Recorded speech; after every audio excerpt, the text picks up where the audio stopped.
Replay, ça s'est passé sur Radio Antasia. Radio Antasia.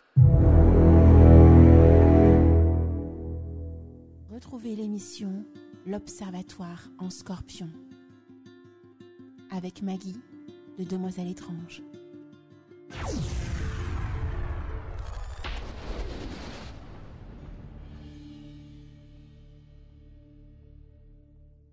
Ambiance zen et magique sur Radio Antasia.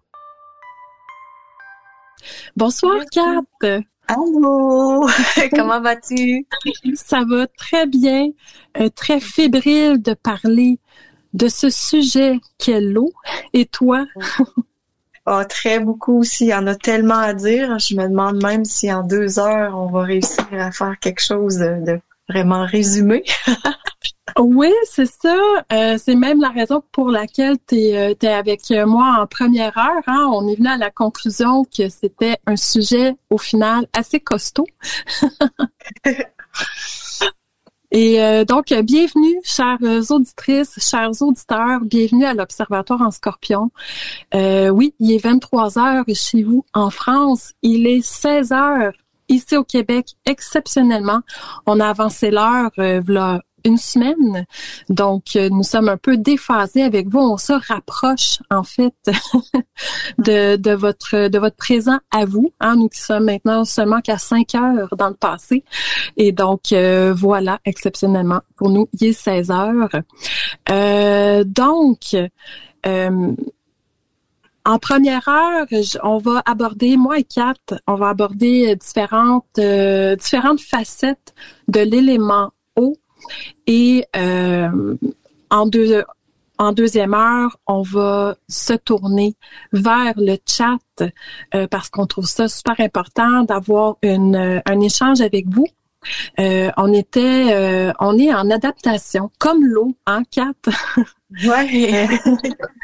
Quand t'es venu à la dernière émission, voilà 2 mois, on avait, c'est ça, t'étais arrivé dans la deuxième heure, puis on trouvait qu'on avait manqué de temps pour pouvoir avoir un bel échange avec les auditeurs et les auditrices. Donc, c'est aussi la raison pourquoi tu es avec moi dans la première heure. On s'adapte et on parle d'adaptation, puis on est en plein dedans, dans l'élément eau en plus. Oui, adaptation et transformation. Exactement. Chez Demoiselle Étrange, c'est ça, on est dans le mois de mars, on parle de transformation. Et donc, c'est tout dédié avec l'élément eau. L'élément eau qui, oui, se transforme dans une optique de s'adapter. Quand on pense à quand que l'eau rencontre le feu, la chaleur va s'évaporer. Quand elle tombe, même avant qu'elle tombe, quand elle se retrouve dans l'air, elle se retrouve à voyager sur le dos des vents et va retomber sur la terre pour la nourrir. Donc, l'eau est présente absolument partout, va s'infiltrer partout avec patience et détermination. Donc, en premier lieu, si on fait juste regarder, observer nous-mêmes, notre corps, on est constitué d'une grande part d'eau.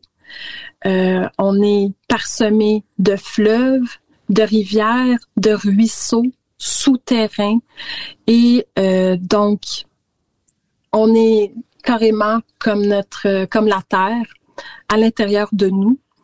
Et nos émotions vont faire naître de la chaleur, entre autres, quand on devient les mains moites parce qu'on est un peu stressé ou angoissé ou fébrile. Et donc, l'élément feu va s'animer en nous et on va avoir, c'est ça, en nous-mêmes, c'est cette adaptation-là de notre corps qui se fait à travers de l'eau, en ayant les mains moites.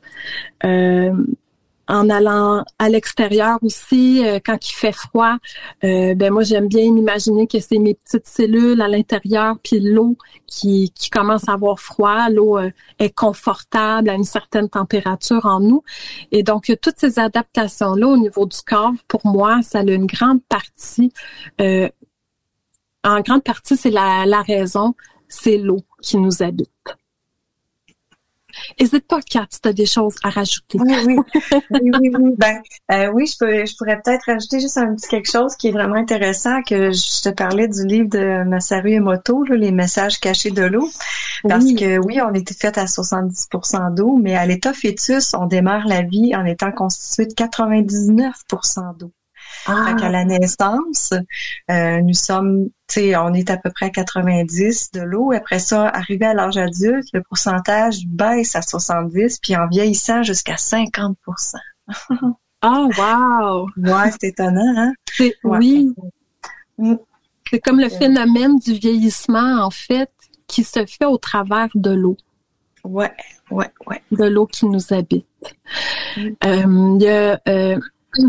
Donc, notre corps est influencé par l'eau, et il y a quelque chose qui gravite autour de notre planète qui influence l'eau, et donc forcément, on est, nous aussi, influencés par la bande. Puis ça, c'est quelque chose, je trouve, quand on parle de l'élément eau, qu'on parle très peu, mais j'aime ramener ça. J'en avais parlé dans un live sur Instagram. Puis donc, je ramène ce petit bout de sujet-là super intéressant, qui est le phénomène des marées.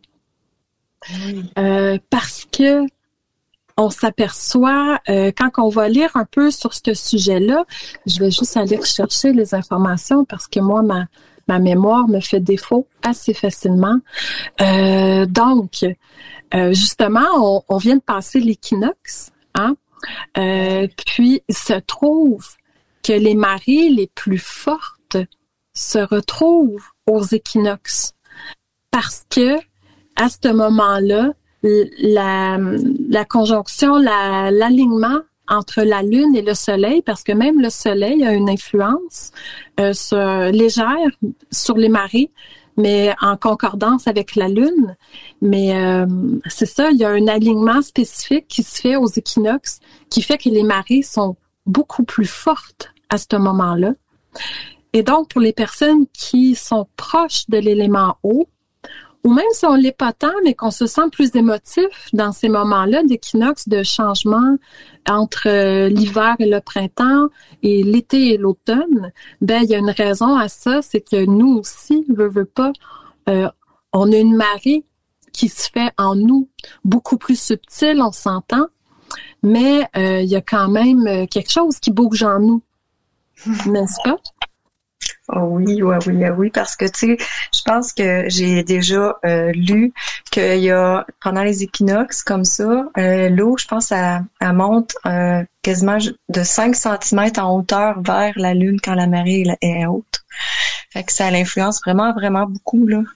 Beaucoup le niveau d'eau, même côté humain. Puis je pense qu'il y a certaines personnes aussi que leur fluide sanguin est plus évident. On voit les veines qui sont un petit peu plus prédominantes, là. Je l'ai déjà remarqué aussi dans le domaine du tatouage, là. Fait que, ouais, c'est vraiment très, très intéressant ce que tu dis. Oui, vraiment. C'est ça, ça nous ramène à la belle idée que je présentais au début, hein, que on a plein de ruisseaux, de rivières, de fleuves en nous, hein, qui sont nos veines, qui est le sang qui coule partout. Et donc, autant aux équinoxes, comme là, qu'est-ce qu'on vient de passer, où est-ce que les marées sont très fortes, c'est tout le contraire au solstice. Puis, ça me ramène à cette espèce de sentiment-là aussi dans les solstices puis les équinoxes, comment je me sens, comme présentement avec le printemps, je me sens comme tellement revivre, là, j'ai l'impression que je suis comme une plante verte qui revit.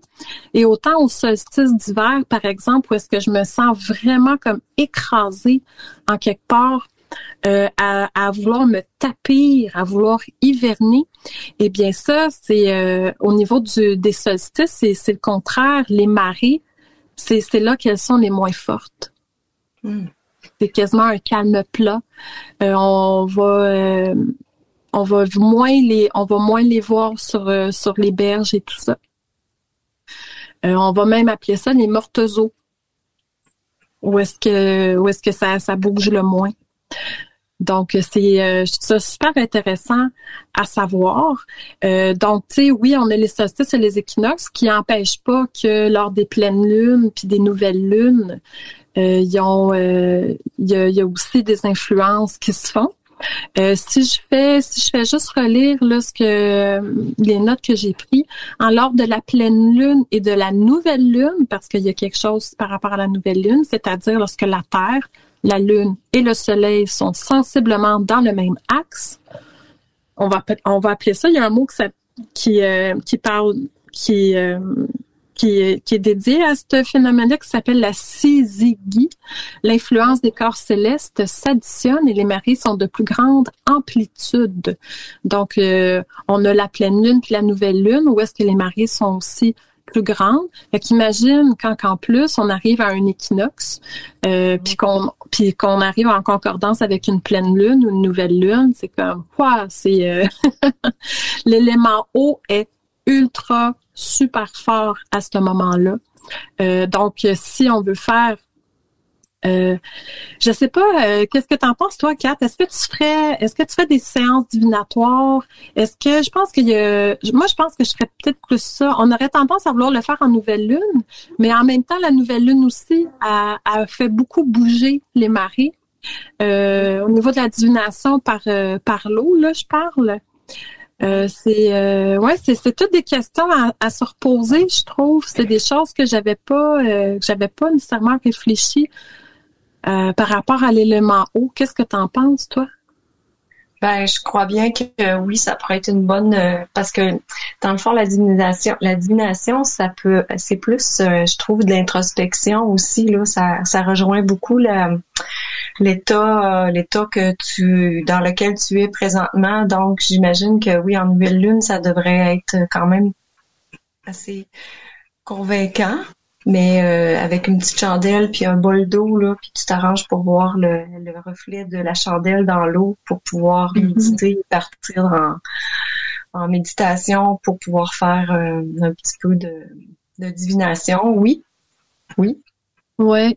Ben, c'est ça, c'est un moment où est-ce que les énergies, tu sais, on parle de l'eau, mais c'est sûr que c'est l'eau physique qu'on parle, mais je pense que les énergies qui sont comme un peu qui gouvernent les marées ou le phénomène matériel de l'eau, je pense que ça va dans le subtil aussi, tu sais.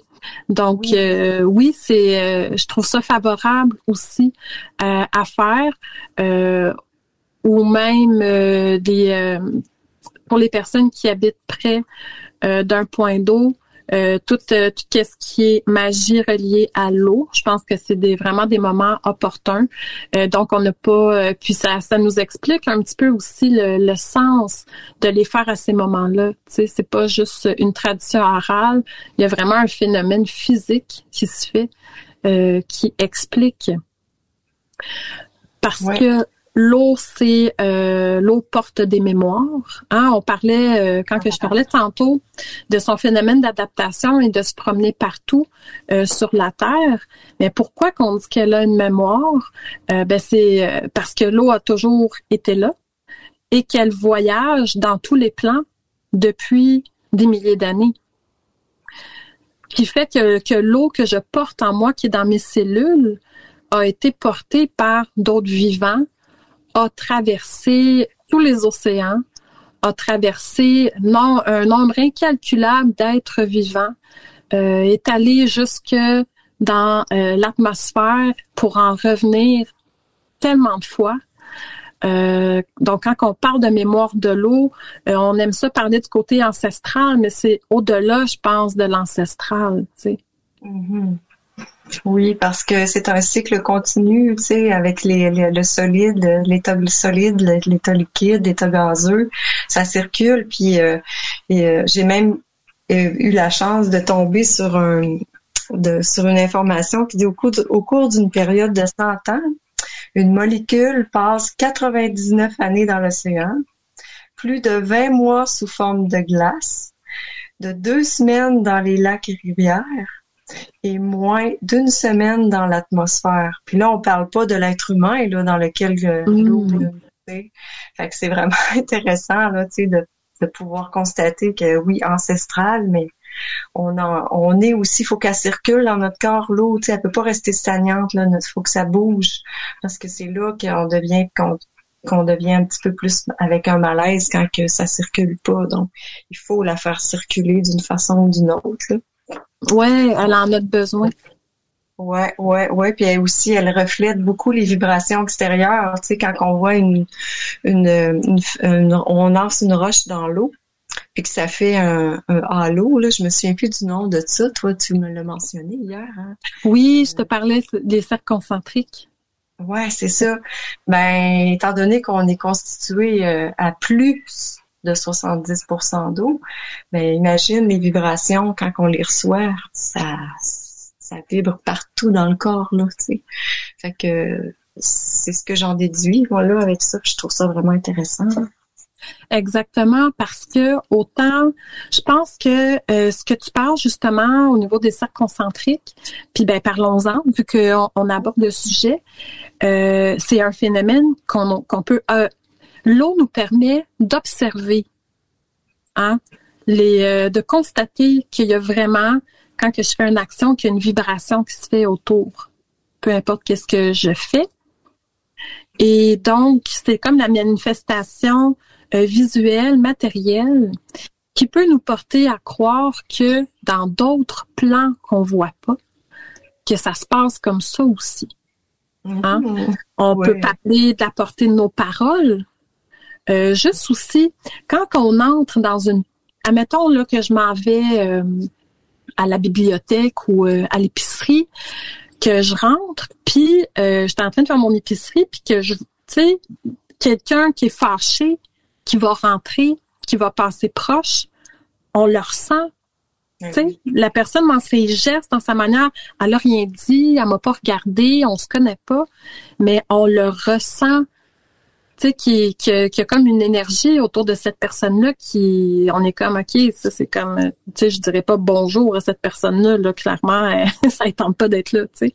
Donc, puis ça, c'est dans l'intangible, tu sais, on pourrait dire c'est notre 6e sens, ou appelons ça comme on veut, mais j'aime bien cette expression-là de parler de cercle concentrique, justement, qui est tout ce qui part de nous va voguer, va faire un cercle qui s'éloigne, comme une roche, une pierre qu'on lance dans l'eau et qui va venir heurter, veut pas, les cercles concentriques des autres, tu sais. Puis c'est ça, comment qu'on le reçoit, l'impression qu'on va avoir. Puis ce côté intuitif-là qu'on a, ça a été vraiment étudié. On est bon à reconnaître comment l'autre personne se sent, le moindrement qu'on en est, qu'on est attentionné à ça. Là. D'ailleurs, il y a des personnes qui s'y ferment puis qui veulent pas essayer de comprendre l'autre ou pour X, Y raison. Mais ouais, c'est ça. C'est super intéressant comme sujet. Comme on dit, quand quelqu'un passe puis qu'on a froid dans le dos, là, tu sais, sentir sa vibration puis que tu te retournes puis tu te demandes c'est qui viennent de passer, là, tu sais. Ouais, ça aussi, ça fait tout sens avec toute l'eau qu'on a dans le corps. Hein. Oui, exactement. Ou se sentir regardé, hein, des fois l'espèce d'envie de se retourner qu'on peut avoir, tu sais, parce que il y a justement une énergie derrière nous, quelqu'un qui nous regarde ou on vient à le ressentir, ça aussi. Ben, est-ce que je peux me permettre de te parler de les expériences de Monsieur Emoto, qui a fait justement des expériences avec de l'eau qui a été exposée à des mots et à des émotions, puis au moment de la cristallisation de la goutte ou bien de la molécule, ça formait des beaux cristaux comme des flocons de neige. Okay. Puis c'est ça, il y a pas juste lui qui a fait l'expérience, il y a d'autres scientifiques qui ont fait les expériences. Puis juste d'envoyer des bonnes énergies à de l'eau, ben après les avoir étudiées, ils se rendaient compte que la structure était différente de l'eau. Wow. Donc c'était pas juste du n'importe quoi, là, ça a vraiment été expérimenté avec la science, tu sais. Fait que tout ça, ça fait comme beaucoup de sens, là, parce que aussitôt que l'eau est comme confrontée à une vibration, elle prend une certaine forme, tu sais. Mm-hmm. C'est sûr que, puis même ça peut être même curatif, tu sais, d'avoir de l'eau qui a, en tout cas, on peut aller loin, là, avec ce propos-là, puis cette petite connaissance-là qui est vraiment vraiment extraordinaire, là. Moi, en tout cas, je la trouve extraordinaire, mais tu sais, il faut vraiment bien lire, là, tu sais, comment est-ce que ça s'est proposé, puis comment est-ce qu'ils ont fait la procédure et tout ça. Même si c'est scientifique, ça vient quand même toucher l'effet un peu spirituel, psychologique, émotionnel de l'humain, tu sais, étant donné qu'on est fait d'eau. Ben moi je crois que c'est très pertinent. Mais moi je vais dans ton sens. Je trouve que la science, quand elle touche à certaines croyances spirituelles qui semblent basées sur que de l'observation qu'on fait depuis longtemps, la science, elle peut toujours venir valider, hein, c'est une de ses missions. Je trouve que plus souvent qu'autrement, la science va étonnamment aller dans le sens de l'intuition humaine. Puis je trouve ça beau.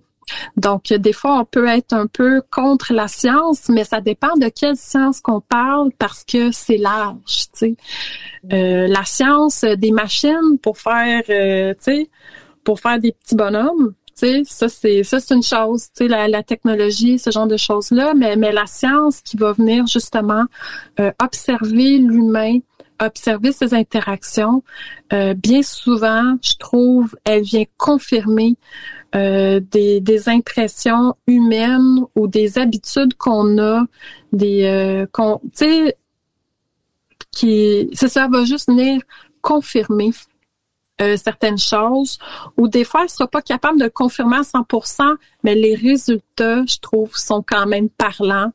En tant que scientifique, des fois, ils peuvent pas s'avancer sur une conclusion pour pas sembler être des hérétiques, mais on peut très bien comprendre entre les lignes, tu sais, qu'il y a vraiment quelque chose qui se passe. Mm-hmm.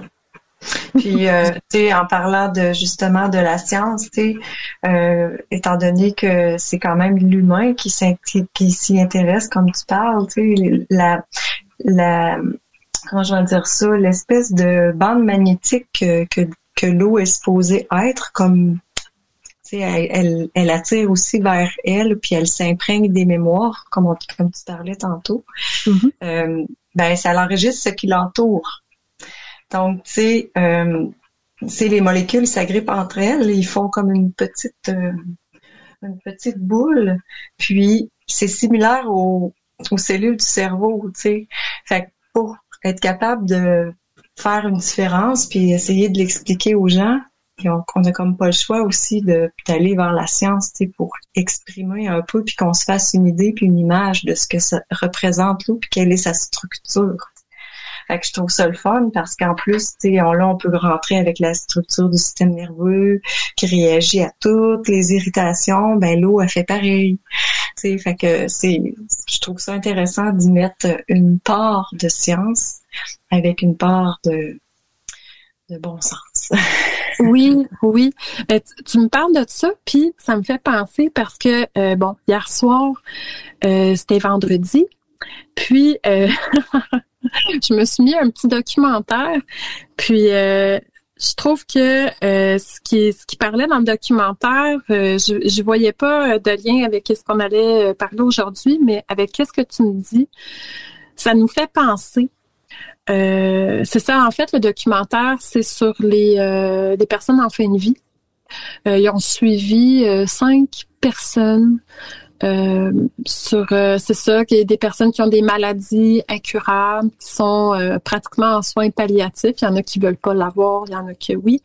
Puis on les suit. Et le médecin qui les suit, il est vraiment chouette parce que lui, il a eu un accident très grave. Donc, tu sais, il a été amputé. Tu sais, fait que quand il parle de fin de vie avec sa clientèle, ben tu vois qu'il a quand même traversé, tu sais, il a été proche lui de la mort là, tu sais. Mais il vit très bien avec ça, puis tu vois, il est médecin, puis il est vraiment à sa place, tu sais, il est comme c'est vraiment la résilience sur 2 pattes là, super positif comme personne, mais c'est ça, il parle de la mort, tu sais, il prend pas de détour, mais avec beaucoup de gentillesse. Puis il parlait justement qu'avec toutes les personnes qu'il a vues dans son cabinet en fin de vie, parce que veut pas, il les voit partir aussi là dans les mois qui suivent. Il disait que ça faisait vraiment une différence. La personne comment qu'elle accepte la mort, comment qu'elle voit les choses, tu sais, dans ces derniers moments, ces dernières semaines, mois ou jours, sur sa qualité de vie. Entre autres, tu sais, si tu angoisses tout le temps, mais c'est le message que tu envoies toujours à ton corps, veux pas. Et au travers de ça, ben moi je suis convaincue que c'est au travers de l'eau. Hein, c'est l'eau qui vibre en nous. Puis, fait que c'est sûr que si tu alignes tes cellules dans un stress, dans une inquiétude. Même si elle est légitime, tu sais, t'es proche de mourir, mais c'est sûr que tes cellules réagissent à ça, que ton corps, ton navire, ton bateau, ton moyen de transport ici pour ton âme s'en trouve avec des répercussions. Et ouais, il avait constaté une réelle différence sur les derniers moments. Comment que la personne a part puis qu'elle passe ces derniers instants. Puis au niveau de la douleur aussi et tout ça. Ouais, il y a aussi sûrement aussi l'aspect extérieur aussi dans quel environnement il se trouve, tu sais, ça doit faire un gros changement aussi au niveau de la vibration là.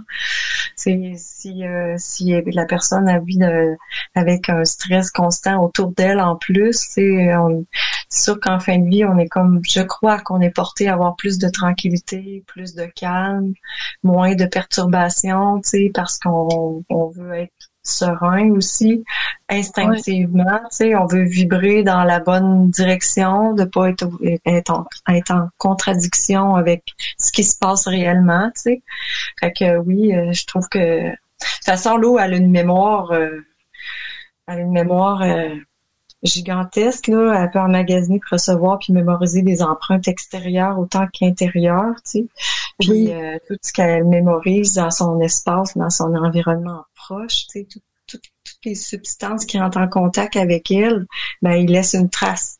Fait que c'est sûr et certain que ça va aussi engendrer différents comportements, différentes pensées, mais c'est de rester dans le calme puis la fluidité de l'eau puis de son essence qui fait que bref, je pourrais partir loin là-dedans aussi. Oui. Dans les croyances autochtones, peut-être ailleurs aussi, il est dit que quand on puise l'eau dans une rivière, on met pas le seau à contre-courant. On va puiser dans le même sens que le courant parce que justement c'est pour se souvenir qu'on doit suivre le cours de notre vie, qu'on peut pas aller à contre-courant de notre rivière, de notre ruisseau de vie. On peut juste aller vers l'avant, tu sais. Fait que ouais, il y a des gestes comme ça que des peuples, que des personnes spirituelles, c'est ça. Je trouve qu'il y a une beauté là-dedans à faire ce geste-là de cette manière-là. Wow, c'est vraiment beau ça là, parce que je me souviens moi d'avoir être obligée d'aller à la rivière pour de l'eau quand j'avais manqué d'électricité, quand j'habitais dans un lieu assez retiré. Puis tu vois, j'avais pas remarqué, mais je pense que j'étais allée dans le sens contraire en le ramassant parce que c'est un réflexe là. Mais là maintenant que je le sais, ça va être vraiment différent. Vraiment à partir de ce moment-ci là, ça va vraiment être différent. Ouais. Oui. Merci pour ce beau passage. Ah, ben ça fait plaisir. La magie est souvent dans les petits gestes comme ça qui ont une signification. Je vais nous transporter. J'ai plein de choses à vous lire. Puis, écoute, ça aussi, ça va peut-être être un grand sujet. Fait que je vais commencer par faire une lecture. Et après ça, je vais vous dire pourquoi je l'ai lu. Puis on va aller dans un sujet intéressant par rapport à l'eau. Attendez que je retrouve.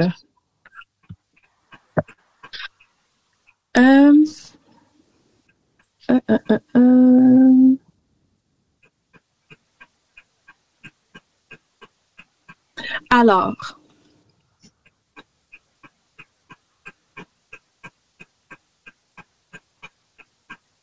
coulait dans la montagne, inconnu des bergers, des chefs des troupeaux, et que n'avait troublé ni bête, ni oiseau, ni même branche morte, qu'entourait un gazon nourri d'humidité et des arbres filtrant les ardeurs du soleil.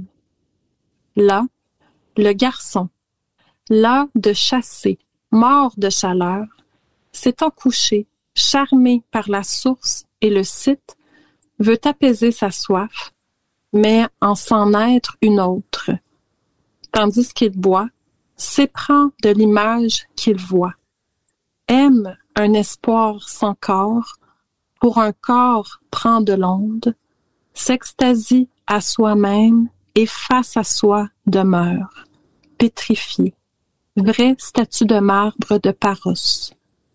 Allongé sur le sol, il voit ses yeux, deux astres, ses cheveux dignes de Bacchus et d'Apollon, ses joues d'enfant, son cou ivoirin, sa gracieuse moue et son teint vermeil et de neige à la fois. Enfin, admire tout ce qu'il a d'admirable, inconscient, se désire, est l'amant et l'aimé. Alors, c'est un jeune garçon, un jeune homme, qui, en s'abreuvant, voit son reflet dans l'eau.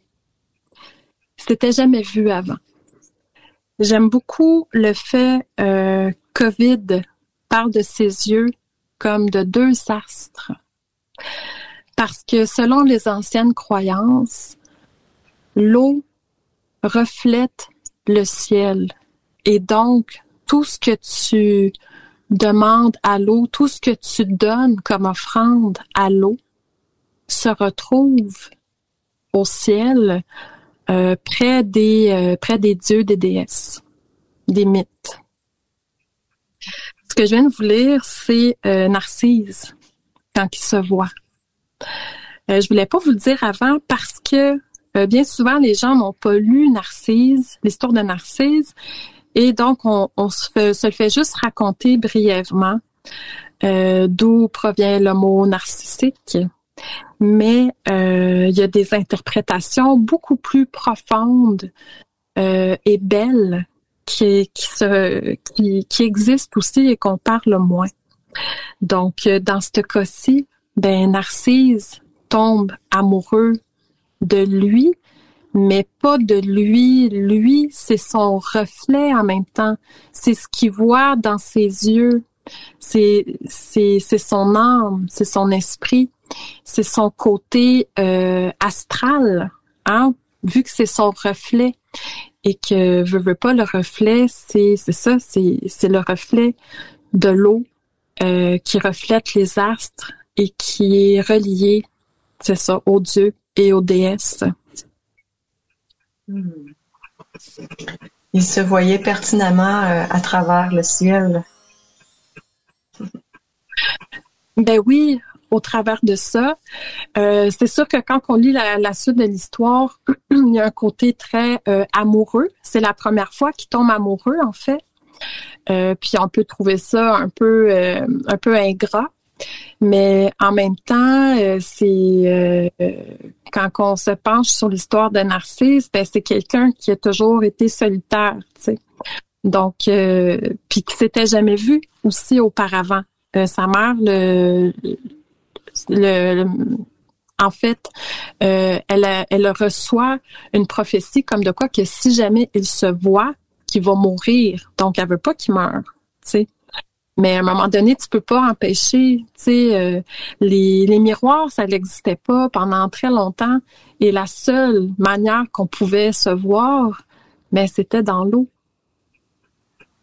Il y a quelque chose de très beau à ça aussi, je trouve. L'eau, pendant longtemps, a été notre seul reflet pour se voir. Effectivement. Et forcément, c'est ça, quand on va au-dessus de l'eau pour se regarder, ben en même temps, on est comme dans le ciel, tu sais. Donc, si tu fais ça pendant une nuit de pleine lune, sous les étoiles, ben tu te retrouves dans l'univers, veux pas, tu sais. Oui. C'est très poétique, c'est très beau. C'est quelque chose que je me dis que je devrais faire plus souvent, tu sais, personnellement.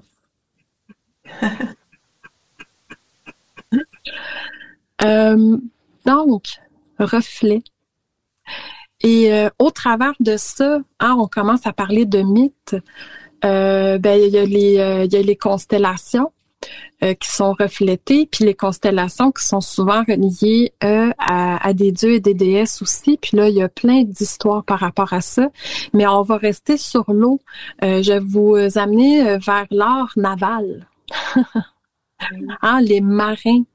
J'ai pas tant d'histoires. J'ai pas pu aller très très loin dans cet aspect-là. Mais on comprend que l'art naval, il y avait quelque chose de mystique et de mythique, justement, quand tu te retrouves à naviguer tantôt sur l'eau pendant le jour et pendant la nuit, tu te retrouves à naviguer le ciel, veux pas. Je pense qu'il y avait quelque chose de très... les marins avaient beaucoup de superstitions. Beaucoup. Vraiment beaucoup. Si on parle juste d'avoir une femme sur un bateau, ça portait malheur. Ils emmenaient des oiseaux avec eux justement pour essayer de trouver la terre ferme. Et ils savaient lire le ciel aussi pour se guider. Des chats aussi sur les navires, selon la couleur de leurs yeux, leur attitude, leur couleur de pelage aussi. Puis ils pouvaient dire s'il allait faire beau, si la mer était agitée. Il y avait plein de superstitions aussi autour des chats sur les bateaux. Ah oui, intéressant. Oui, puis en plus, ça devait chasser la vermine. Ouais, c'était vraiment pour ça. C'est pour ça.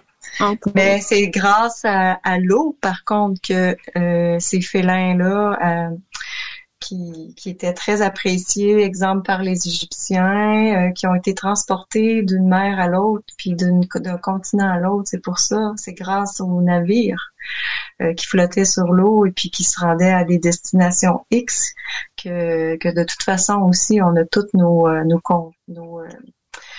trucs alimentaires, tu sais, que les épices, tu sais, tout ça, là, les métaux, l'or, puis tout ça, c'est vraiment beaucoup via les océans.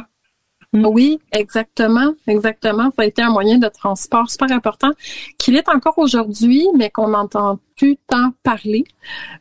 Sauf si tu connais quelqu'un qui travaille dans les ports, mais sinon c'est plus quelque chose qui est mis de l'avant.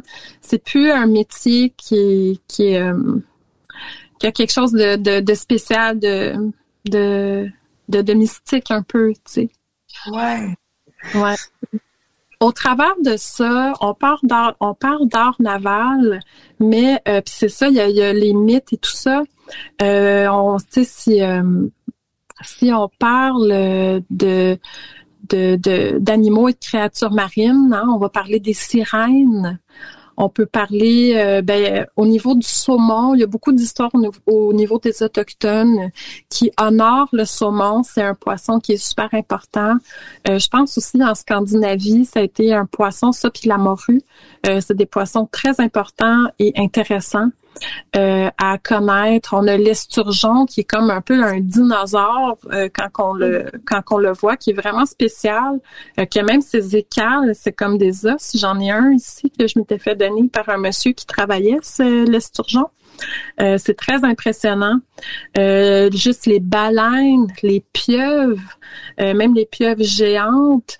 Moi, je fais juste penser à 2000 lieues sous les mers, avec le capitaine Nemo, qui est une magnifique lecture à avoir.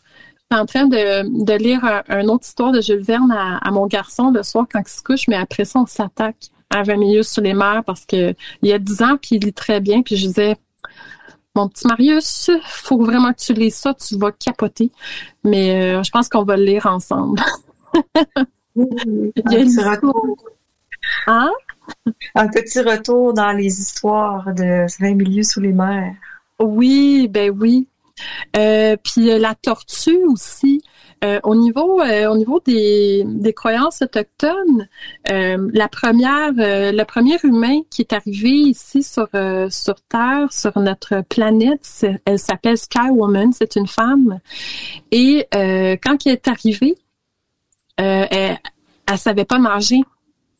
Puis les animaux, eux autres, ils étaient habitués à ça. Tu sais, si on parle de la loutre, si on parle du phoque, même des ours qui sont des excellents nageurs, les animaux avaient pas de difficulté à vivre sur la terre comme elle était. Mais quand que Sky Woman est arrivée comme ça, du ciel, du nom Sky Woman, c'est ça, elle savait pas nager, puis elle avait froid, puis les animaux ont compris que c'était pas comme ça, elle, qu'elle vivait, d'où est-ce qu'elle venait. Et sont allés, ils ont créé sur le dos de la tortue la terre qu'on connaît aujourd'hui, les Amériques. Donc, je fais une histoire très brève, mais je vous invite à aller lire cette histoire-là. Elle est vraiment intéressante. Donc, c'est comme un peu l'origine du monde au niveau de certaines croyances autochtones. Je peux pas dire toutes parce qu'il y a tellement de peuples et de cultures à l'intérieur des peuples autochtones. Mais c'est ça, avec la tortue qui est vraiment très important. Mais sinon, je vous amène vers une créature très intéressante. Vous connaissez, si vous êtes en Europe, vous connaissez sûrement le monstre du Loch Ness, mais sachez qu'au Québec, nous avons un monstre tout aussi impressionnant qui s'appelle la créature du lac Memphremagog. Et donc, c'est un petit peu dans le même ordre que le monstre du Loch Ness. Mais c'est ça. On a un très grand lac proche de qui est dans la ville de Magog, justement, au Québec. Et depuis, attendez que j'aille voir ça, depuis le premier cas officiel que quelqu'un aurait vu quelque chose dans ce grand lac très profond là. C'est en 1816 qu'il y a eu donc le premier cas officiel d'observateurs et depuis ce temps-là jusqu'en 2001, il y a eu 223 cas rapportés de personnes qui ont vu quelque chose de très étrange dans ce lac. Croyant fermement que c'est une créature, probablement cette créature qu'on nomme Memphré, à l'honneur du lac Memphremagog. Et donc, 465 témoins jusqu'en 2001 auraient entrevu cette créature. On a même des photos. C'est sûr qu'on la voit pas très bien, mais il y en a qui disent que c'est comme un gros serpent des mers, à quoi ça fait penser. Il y a un monsieur qui s'est penché sur ce cas-là en particulier, monsieur Jacques Boisvert, paix à son âme. Il nous a quittés en 2006, mais ce monsieur-là a été convaincu de vouloir rapporter des preuves et donc a fait plus de 7000 plongées dans le lac pour trouver la créature. à partir de ses recherches à ce monsieur-là, qui était très sérieux dans ce qu'il faisait, il y a un nouveau mot dans notre français qui a été créé, qui s'appelle, donc le mot en question, c'est la dracontologie, qui vient du premier mot dracon, qui veut dire dragon ou créature étonnante, et donc dracotologie, qui va parler d'étude. Donc l'étude du dragon ou d'une créature étonnante. Donc c'est devenu un mot officiel puis qui a été accepté aussi même aux États-Unis et qui fait partie d'une branche de la cryptozoologie. Et la cryptozoologie, je pense que ça fait partie justement de toutes ces créatures-là un peu mythiques qu'on recherche. Si je me trompe pas, attendez, je vais aller voir. C'est ça, l'étude des animaux cachés, en fait. Donc, c'est quelque chose qui a été officialisé grâce à ce monsieur qui n'est plus parmi nous. Mais c'est quand même très intéressant de savoir ça. C'est aussi populaire ici que le monstre du Loch Ness, je pense. T'en avais entendu parler, toi, Kat? Oui, mais j'ai jamais été plus loin là à être plus curieuse parce que c'est ça, on choisit toutes nos recherches, hein? Oui. Mais je trouve ça intéressant là, puis même que ça me donne même envie d'aller voir puis d'aller fouiller un petit peu plus là-dessus pour voir aussi des photos. Moi, je suis très visuelle. J'aimerais peut-être voir une image, quelque chose qui ressemble à ce qu'ils ont vu, puis peut-être aussi la description, qu'est-ce qui s'est passé, puis il faut vraiment être j'imagine qu'il faut vraiment être dans le centre du point d'eau du lac pour l'avoir vu. Je sais pas s'il était en bateau, est-ce qu'il était sur les rives, parce qu'il doit pas venir vraiment sur le bord non plus, fait qu'il doit y avoir certaines circonstances qu'on peut aller voir puis pour s'y intéresser finalement. Oui, clairement, quand j'étais petite enfant, à un moment donné, c'est ça, ma mère elle nous avait amené, on s'en va à Magog, puis on va aller voir le lac. Savais-tu ça qu'il y avait un monstre là, comme le monstre du Loch Ness? Puis j'avais été très impressionnée, puis j'avais scruté le lac scrupuleusement tout le long qu'on était là, convaincue qu'il allait sûrement se présenter à moi, mais non, c'est pas arrivé. Je me souviens qu'enfant, ça m'avait marqué. Je pense que c'est enfant que j'en ai entendu parler, moi aussi, enfant et plus jeune, là. Mais ça m'a comme, j'ai pas fait poursuivre les recherches, puis je me suis pas interrogée plus qu'il faut. Mais je trouve ça très intéressant ce que tu dis, parce que ça fait vraiment partie un peu de notre patrimoine, finalement. Parce que on a vraiment entendu parler sérieusement, là. Oui, c'est ça. Puis c'est pas la première créature qui a été vue. Ça a été partout sur la planète, sur les mers aussi. Les marins, ils ont vu des choses incroyables au travers des tempêtes, ce genre de choses-là aussi. Pour qu'ils parlent de sirènes, pour qu'on parle, c'est ça, de pieuvres géantes ou ce genre de créatures-là, forcément, il y a des choses qu'ils ont vues, qui sont difficilement explicables, puis c'est ça. Mais tu sais que, Maggie, manquer d'eau, là, ça peut faire des hallucinations, puis ça peut créer beaucoup de dérangements psychologiques, fait que c'est aussi, ça va avec tout le reste, là, on pourrait être moyennement sceptique sur certains trucs, là, puis les sirènes, là, il y a beaucoup de choses qui sont dites autour de ça, là. Ouais, c'est ça. Fait que ça peut être aussi l'influence de la déshydratation versus le rhum, puis qui s'imaginait des choses, puis là, il y avait des visions, autant que dans le désert, avec le manque d'eau, il paraîtrait qu'on peut voir des reflets comme si c'était de l'eau, mais c'est la chaleur, là, qui oui. Des mirages. Fait que, c'est un monde vraiment fascinant de pouvoir aller au-delà des croyances puis des trucs scientifiques, tu sais. On peut aussi se faire nos propres déductions puis continuer à créer l'enchantement avec des histoires comme ça, là. Tu sais, l'eau, oui. C'est fascinant, là.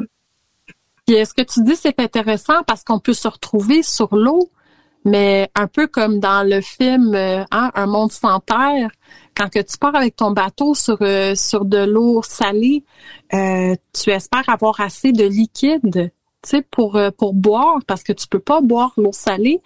Et d'autre part, ce que tu dis aussi, c'est vrai, au niveau historique, qu'on boit de l'eau, c'est quelque chose qui est quand même assez récent parce qu'on a compris en tant qu'humain pendant bien longtemps que quand on buvait de l'eau, c'était souvent un synonyme de souci d'aller à la toilette. À la toilette dans la forêt, dépendamment de quand on parle. Mais on a compris très vite qu'il y avait quelque chose dans l'eau qui nous empêchait de la boire ou qui nous rendait malades. Et on peut bien rire de l'alcool et tout ça, mais l'alcool a été super important pour nous. On transformait l'eau en alcool. Donc, on cultivait des bactéries saines qui nous rendaient pas malades. Pour être capable de boire du liquide. Parce que juste l'eau comme ça, c'était un coup de dé. Tu sais? Oui, vraiment. Pas parce qu'elle est claire que tu peux la consommer, pas parce qu'elle est un petit peu jaune qu'elle est pas bonne. C'est au-delà de ça, c'est dans le microscopique que toute la différence se fait. Puis c'est ça, on n'avait pas les technologies qui nous permettaient d'expliquer ces phénomènes-là, mais on l'avait compris. Puis on parle, tu sais, qu'on buvait de l'alcool, les enfants en buvaient aussi, ils buvaient de la bière et tout ça, mais c'était pas des bières nécessairement à 20% d'alcool, là, tu sais, quelques pourcents. Pour tuer ces bactéries-là qui nous rendaient malades, c'était suffisant, mais clairement que l'enivrement pouvait s'en suivre assez facilement et qu'on était habitué encore aujourd'hui, c'est quelque chose que l'humain aime vraiment beaucoup. Il y a même des animaux qui vont aller manger des fruits fermentés pour retrouver cet état-là. Mais c'est ça, tout ça pour dire que oui, ce que tu dis au niveau historique, c'est tout à fait vrai. Tu sais, tu te retrouves sur un bateau avec une gang de gars. Ce que vous avez à boire, c'est quelque chose qui te fait te sentir quand même bien. Puis, des fois, s'il y en a plus ou qu'il faut se rationner, ou tu sais, juste le fait d'avoir toujours ce petit feeling-là, même si tu es habitué de l'avoir, oui, forcément, il y a des choses étranges qui peuvent se passer. Puis en même temps, quand on est dans un état un peu modifié, il y a des choses qui se présentent à nous aussi, tu sais. Fait que c'est comme une espèce de danse entre tout ça qui se passe. Donc, est-ce que c'est vrai, c'est pas vrai, tu sais? On ne saura jamais vraiment, mais une chose est sûre, on a su, comme tu disais bien juste avant, que au niveau de l'imaginaire et tout ça, ça nous a vraiment ça nous a vraiment bien servi, on peut le dire comme ça.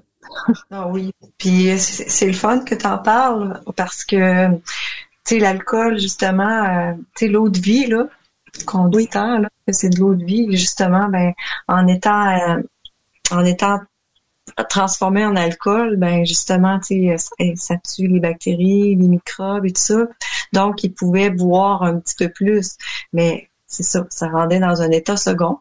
Puis, alors là, ça faisait toute la différence. Tu sais, ça faisait toute la différence dans les attitudes, dans les comportements, dans la façon de penser, dans les visions, puis dans les réponses aussi, là, tu sais, à travers tous les éléments de la nature qui ont fait qu'on peut avoir une communication vraiment particulière avec les éléments. Oui. Ouais, vraiment. Fait que c'est fascinant. J'adore le thème de l'eau parce que on pourrait y plonger encore plus profondément puis aller voir encore plus profondément les secrets qui s'y cachent, tu sais. Oui, voilà. Absolument. Oui. Ouais.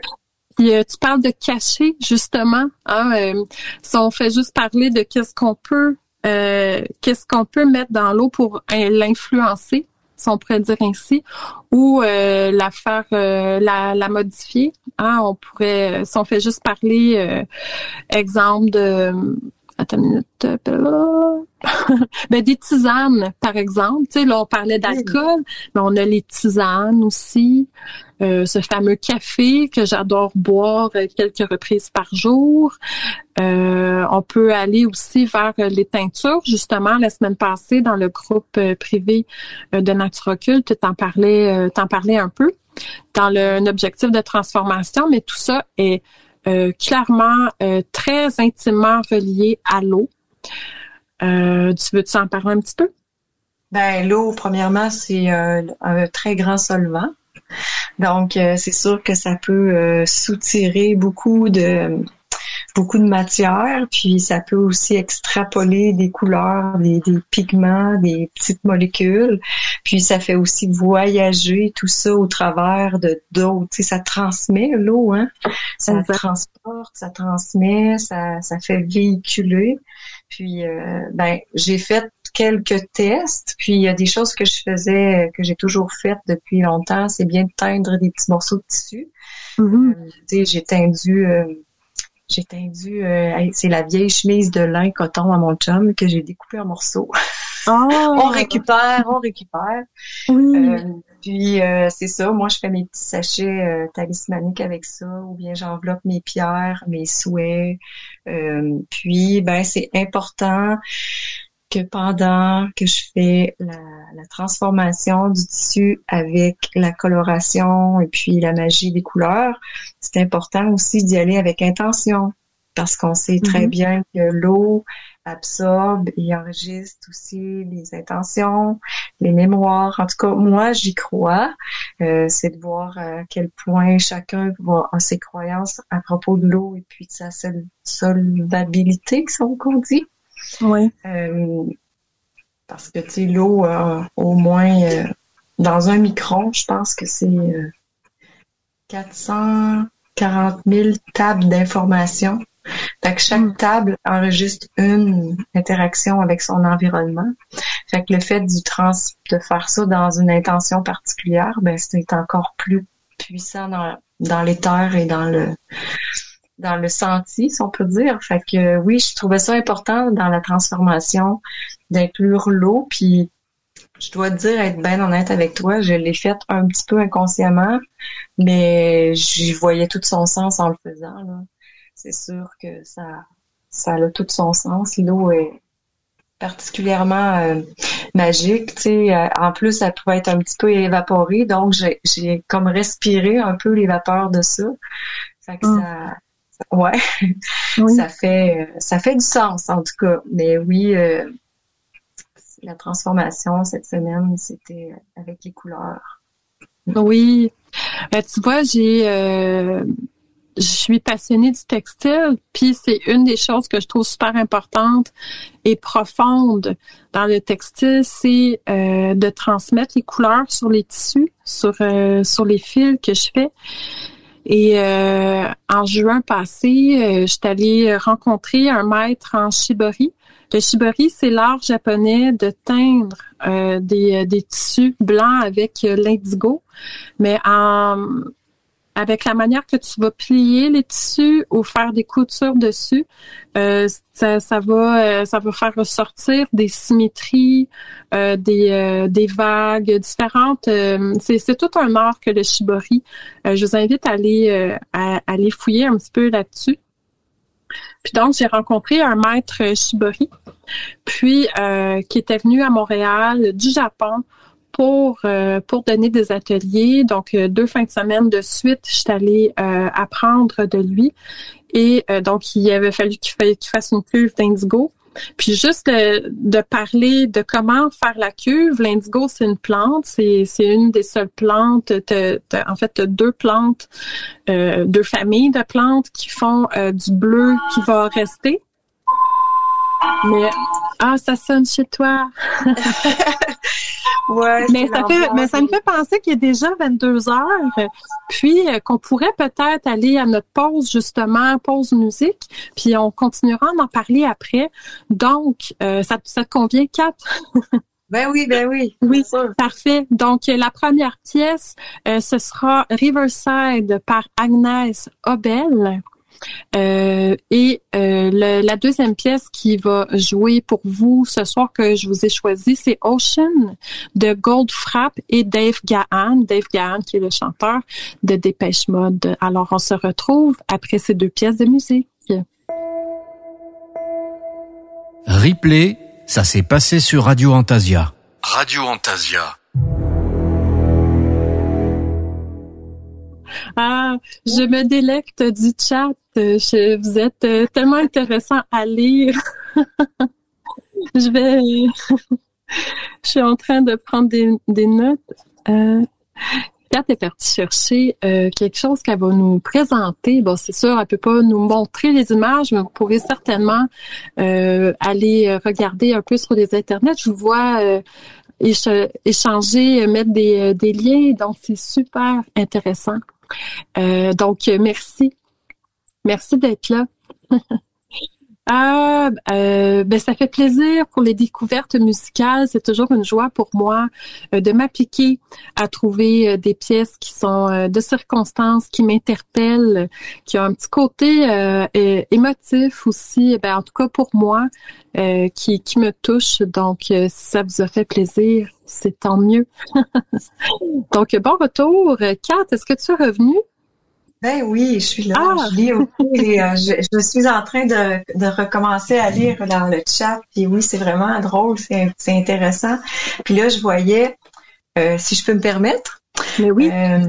Je voyais que quelqu'un postait les images des espèces de flocons là, de l'eau cristallisée des expériences du docteur Masaru Emoto.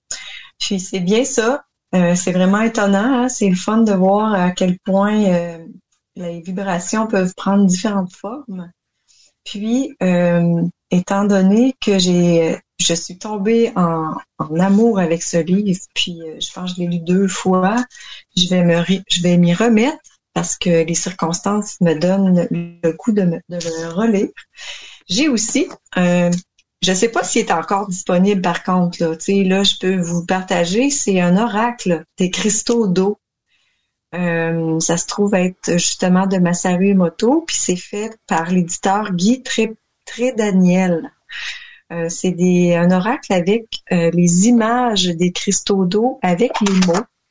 C'est vraiment super. Fait que c'est un peu des images à méditer avec les mots en arrière. Pourquoi que le flocon la cristallisation a cet aspect. C'est avec le mot qui a été mis en contact avec l'eau qui a été cristallisée. Donc, c'est un super beau jeu. Je sais pas si c'est encore disponible, mais moi, je l'aime beaucoup. On peut mettre un verre d'eau dessus, on peut mettre une intention dessus. C'est des belles images, là, mais je pourrais peut-être vous le partager, je sais pas de quelle façon, mais peut-être que je pourrais vous le partager d'une façon visuelle à quelque part. Puis c'est ça. Alina l'a partagé sur le chat. Oui? Oui. Et voilà, parfait. Oui, c'est en plein celui-là. Puis il y a quelqu'un qui parlait qui demandait est-ce que la musique peut influencer l'eau parce que la personne travaille beaucoup avec l'eau, mais je me souviens plus qui a demandé ça. Mais c'est justement ça que Monsieur Docteur Emoto, a fait. Il a disposé de l'eau à des morceaux de musique, à des morceaux de musique classique et tout ça. Puis c'est les images des cristaux sont super beaux. Contrairement à certaines autres mélodies qui peuvent être un petit peu moins mélodieuses, les cristaux prennent une autre forme. Donc oui, la musique peut influencer parce que la musique, c'est une vibration, c'est une onde et l'eau en fait de soi aussi. Donc ça peut être influencé étant donné qu'elle capte, qu'elle enregistre les vibrations extérieures. Ouais. Donc, c'est ça. Oui, puis il y en a des musiciens qui travaillent les vibrations pour donner un état à la personne qui écoute aussi. Il y en a qui travaillent ça. C'est pas toujours pour se sentir bien. Il y en a que ça va être pour amener une espèce d'inconfort des fois, pour faire des travaux, des travaux sur soi. C'est comme provoquer, exemple, un inconfort, puis de regarder qu'est-ce qui te rend inconfortable au travers de ça. Ça peut aussi nous nous imprégner cet inconfort-là, nous rappeler certains moments peut-être qui nous ont émotivement secoués. Puis ça nous permet d'aller revisiter.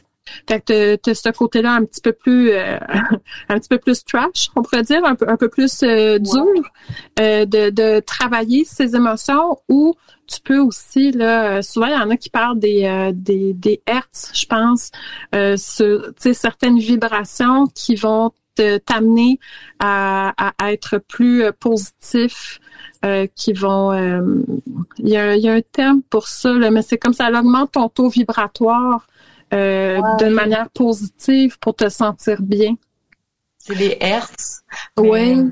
Ouais, mais je sais pas c'est quoi je connais pas le terme là, mais ça me dit quelque chose, oui. Ouais, c'est ça. Personnellement, j'ai pas vraiment travaillé ça parce que moi la musique, je l'utilise beaucoup pour m'exprimer au niveau de la danse, mais il m'arrive des fois parce que j'aime beaucoup de genre de musique et il m'arrive à certains moments qu'il y a une musique qui commence et elle vient tu sais, d'habitude, je l'aime, mais là, elle vient m'agresser parce que je suis pas sur la même vibration, on pourrait dire, que la musique qui part. Tu sais, des fois, mettons que t'aimes quelque chose qui est vraiment, là, comme très violent, tu sais, puis des fois, tu files comme ça, tu te sens comme ça, puis t'as envie d'écouter ça, puis t'es dans le moment. Mais quand t'es dans un moment complètement opposé, puis que c'est cette musique-là qui part, des fois, tu te sens vraiment agressé. Donc, ça donne un exemple, puis je trouve que c'est ça a un lien avec comment qu'on se sent.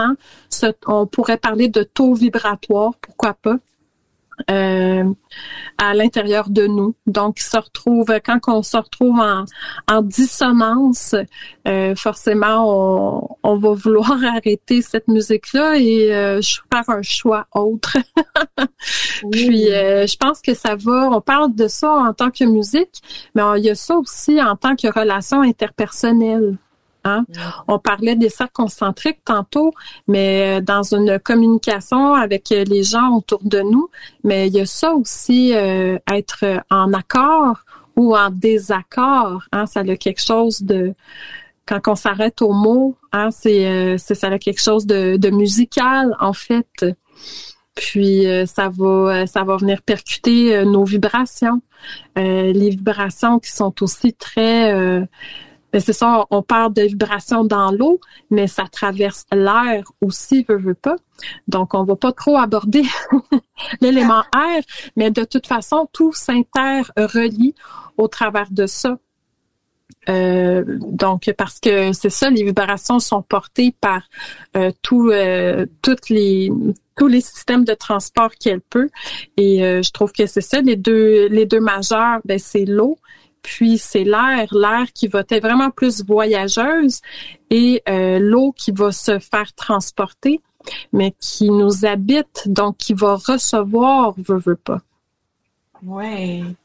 Puis tu sais, la sensibilité, tu sais, les personnes étant très haut dans les éléments, quand on parle qu'une personne est très haut, ou soit en Ayurveda, ça va être des personnes qui vont être aussi la sensibilité très prononcée, puis réactive aussi émotionnellement, là. On a beaucoup d'empathie pour autrui aussi, parce qu'on sent les vibrations des autres. Puis on peut être aussi très vulnérable, hypersensible, là, tu sais, quand les personnes hypersensibles deviennent aussi sont beaucoup plus vulnérables visiblement et émotionnellement. Oui. Donc, ouais. Fait que je crois que l'élément de l'eau a beaucoup d'influence sur le corps humain et le corps physique, psychique et émotionnel. Oui. Oui. Il y a quelqu'un tantôt qui mentionnait, qui se demandait si au niveau des éclipses, les éclipses lunaires, si ça faisait une différence. Et moi, j'ai pas vu cette information-là passer quand j'ai fait ma recherche. Mais ce serait j'ai un petit Junko qui est là. Je sais pas s'il est en train de vouloir se faire un nid. Excusez-moi. Il y a comme un petit oiseau qui est vraiment sur le bord de ma fenêtre. Je suis comme, oh! Mais c'est ça, donc... oh mon Dieu, je me rappelle vraiment plus qu'est-ce que je disais. Ah oui, c'est ça. Au niveau de l'éclipse, j'en ai aucune idée. L'influence, si il y a une influence, mais ce sera intéressant à aller vérifier. J'ai pris des notes. Et si j'y pense le mois prochain, je glisserai l'information à un moment ou à un autre. Tu sais, Maggie? Oui. Ici au Québec, c'est le temps de l'eau d'érable. Hein? Oui, c'est vrai. Oui. Puis ce que je voudrais dire au sujet de l'eau d'érable, parce que l'eau là, lorsqu'elle est, elle gèle, elle gonfle, puis elle prend beaucoup d'expansion. Puis quand elle prend l'expansion, ben elle tasse tout ce qui est autour d'elle. Donc aussitôt qu'elle fond, ben elle revient encore plus dynamique, avec beaucoup plus de mobilité, puis elle est plus active. Fait que le fait de dégeler, que la sève des arbres, qui vient aussi des racines, monte dans l'arbre, mais qui a dégelé et se ferait un chemin. Moi, je te dis, là, ça me fascine parce que c'est la substance la plus souple. L'eau, c'est la substance la plus souple, puis aussi la plus faible. Fait que, mais sa faiblesse en raison de sa force, puis sa souplesse en raison de la dureté, parce qu'elle se trace un chemin. Fait que boire de l'eau d'érable, là, oh là là, c'est boire la vie, hein? Oui, ben c'est ça. Je sais pas comment ça se passe en Europe. Si vous pouvez ramasser de la sève d'érable ou de bouleau, parce qu'ici au Québec, je pourrais dire en Amérique, parce que c'est pas juste au Québec. C'est sûr qu'on a une très forte tradition ici au Québec, mais forcément il y en a un petit peu plus au sud, aux États-Unis aussi, où est-ce qu'ils font du sirop. Et partout où c'est qu'on peut, où c'est qu'il y a de l'érable, on va le faire. C'est une tradition autochtone ici à la base. Mais oui, c'est ça. Donc, on est en plein dedans, dans le temps de l'eau d'érable. Donc, ça, c'est une manifestation très intéressante de voir que malgré le froid, la sève commence à couler. On va parler plus d'eau à ce moment-là. Quand que le liquide va devenir plus une sève dans l'arbre, à ce moment-là, elle sera plus consommable pour nous. Pas parce que ça devient poison, mais juste parce que ça devient vraiment pas bon au goût. Ça fermente facilement. Le goût peut-être garde un peu de sucré, mais ça devient très amer. Et donc, pour la consommation, nous, on n'est plus capable à ce moment-là. Ce n'est plus le délicat sirop d'érable qu'on connaît. Je vais vous lire une histoire autochtone par rapport à ça, si vous permettez. C'est quelque chose que j'ai partagé la semaine passée dans le groupe de Nature Occulte de Demoiselles étranges. Donc, c'est un groupe privé à laquelle vous pouvez vous demander accès en nous écrivant un courriel. Tout est sur le site Internet si cela vous intéresse. Mais bref, c'est une histoire que j'ai lue en lisant le livre Braiding Sweetgrass de Robin Wall Kimmerer, qui est disponible aussi en français. C'est Tresser les herbes sacrées, je crois, en français. Et donc, c'est ça, je l'ai lu là, j'ai trouvé ça tellement touchant. Bien sûr, je l'avais lu en anglais, donc j'ai fait une traduction libre en français, et donc je vais vous la lire. Une légende raconte qu'Érable offrait autrefois une sève très sucrée et abondante à souhait aux humains à tout temps de l'année. Donc, pour faire une histoire courte ici, le sirop, comme on le connaît aujourd'hui, coulait directement de l'érable. On n'avait pas besoin de bouillir ni rien. Donc, petit aparté. Toutefois, il vint un temps où la valeur de ce cadeau ne fut plus reconnue. Les humains laissaient négligemment traîner et pourrir de cette précieuse sève. On entaillait sans faire attention. Nous en étions devenus paresseux, mais surtout, nous avions à un moment arrêté de montrer notre gratitude à Érable. Celui-ci s'en voyait grandement attristé. Une merveille coulait en lui. Il était généreux en tout temps de l'année. Il avait espéré une grande amitié avec les humains. Mais il voyait bien leurs agissements. Il alla à la rencontre du Grand Esprit. Grand Esprit, vois comment les humains agissent envers ma grande générosité. Je les aimais tant que j'ai offert sans restriction ma sève savoureuse. Mais je vois bien ce qu'ils en font et comment ils deviennent paresseux. Dis-moi, que dois-je faire?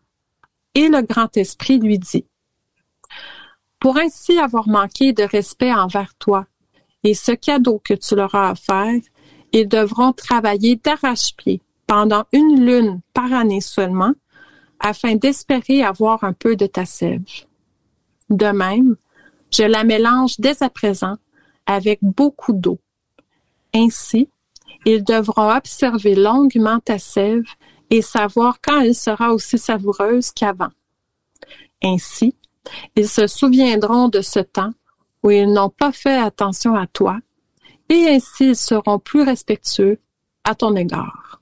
Voilà, j'ai parlé. Et c'est ainsi que nous devons, depuis ce jour, attendre le moment opportun pour entailler l'érable, et que nous devons prendre soin de la transformation de son eau en sirop pour pouvoir en profiter avec reconnaissance. J'adore ces contes, ces histoires, parce qu'elles ont toujours une leçon.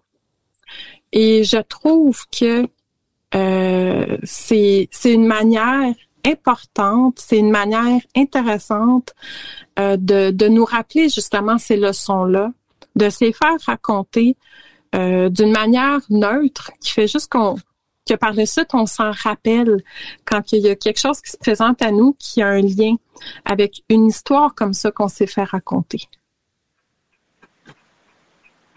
C'est une belle histoire, en tout cas. Oui, touchante, parce qu'elle a une grande leçon derrière, tu sais, au-delà de ce qui s'est passé avec Érable, ben ça nous porte à faire attention en général à tout ce qui nous est offert autour de nous, à ne pas prendre sans reconnaissance, pour pas se retrouver privé un jour de toute l'abondance qui se retrouve autour de nous. Ouais. Puis j'aimerais ajouter, je trouve aussi que aujourd'hui, on a facilement, puis on banalise beaucoup l'eau qu'on a quand même au robinet.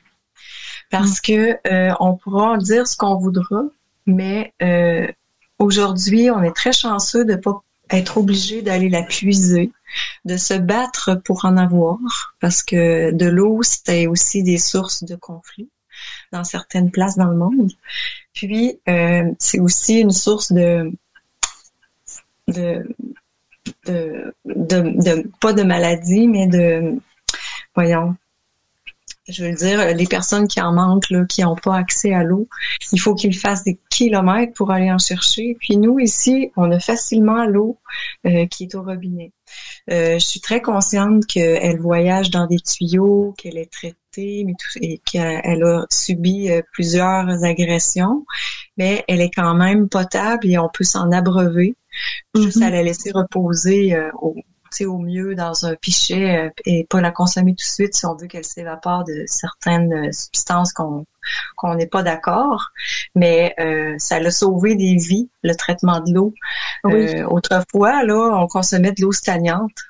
Puis c'est ça qui rendait malade, qui donnait la peste, et puis puis aujourd'hui, elle est traitée. Puis je pense que moi, je trouve qu'on fait pas assez attention. En tout cas, pour ma part, moi, j'ai plein de gratitude à ouvrir un robinet puis à boire de l'eau. J'ai toujours été comme ça parce que je me suis rendu compte un jour, puis étant jeune, que ça donnait pas à tout le monde d'avoir de l'eau pour s'abreuver. Tu sais, j'ai pas le goût, moi, de boire du rhum à tous les jours, là, parce que j'ai le goût de boire de l'eau, là. D'être obligé de boire du rhum. Ouais, c'est ça. Fait que je trouve qu'on dénie beaucoup le fait que oui, OK, on l'a en bouteille, on l'a, mais on est rendu à un point où si chacun a droit à de l'eau potable dans la vie, parce qu'on est plusieurs êtres sur la planète, puis on n'est pas les seuls, hein. Il y a aussi les animaux, il y a le monde végétal, il y a la faune aussi. Ben, pour avoir accès à l'eau puis d'en prendre soin, ben c'est aussi d'avoir la gratitude de n'importe quelle source que tu vas être capable de t'abreuver. Je trouve que ça a un sens. Puis il y a toutes sortes de façons aussi de la rendre plus pure à notre image, plus infuse aussi de nos vibrations positives. Il y a toutes sortes de façons aussi dans notre pratique ou en spiritualité d'accommoder l'eau avec des bonnes vibrations puis des bonnes intentions. Mais on a quand même accès facilement au robinet, puis c'est beaucoup plus simple qu'autrefois d'avoir de l'eau. Puis moi j'aimerais conscientiser les gens à dire ben oui, OK, être au robinet, mais j'en ai quand même, on a besoin. Oui, tout à fait. Fait que c'est une conscientisation qui est importante, tu sais, même si elle est travaillée ou quelque peu transformée, ben c'est pour en éviter aussi les épidémies. Puis parce qu'elle transporte vraiment toutes choses, hein. C'est un disque dur. C'est un disque dur de l'eau. Ça transporte, c'est rempli d'informations. Fait que c'est à nous de voir avec ce qu'on fait.